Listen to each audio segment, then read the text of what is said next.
साबिक रुकन पार्लियामेंट व बीजेपी कायद विवेक वेंकट स्वामी ने वजीर आला चंद्रशेखर राव पर इल्जाम आयद किया कि वो 2014 में किए गए वादों में नाकामी और पार्टी में बढ़ती ग्रुप बंदियों पर काबू पाने के लिए मुल्क के आइन को दोबारा तहरीर करने का मशवरा देते हुए मौजू को तब्दील करने की नाकाम कोशिश कर रहे हैं। आज बीजेपी ऑफिस में INN चैनल से बात करते हुए विवेक ने कहा कि केसीआर ने कालेश्वरम प्रोजेक्ट की रीडिजाइनिंग सिर्फ रिश्वत के लिए की है। अभी प्रेस में बोला है कि मुख्यमंत्री केसीआर ने जब से जीता है सब झूठ बोलते आया।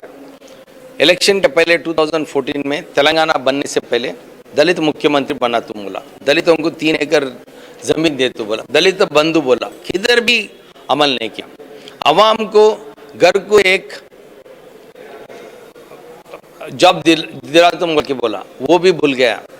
ये रीडिजाइनिंग प्रोजेक्ट्स में जो इरिगेशन प्रोजेक्ट्स का गफाला है तेलंगाना में, कालेश्वरम प्रोजेक्ट में 1,25,000 करोड़ खर्चा किया है, लेकिन अब तक केवल 48 TMC पानी दिया, एक बूंद पानी भी सीधा डिस्ट्रीब्यूशन नहीं हुआ है। सो दैट मीन्स जो 36,000 करोड़ का प्रोजेक्ट है उसको 1,25,000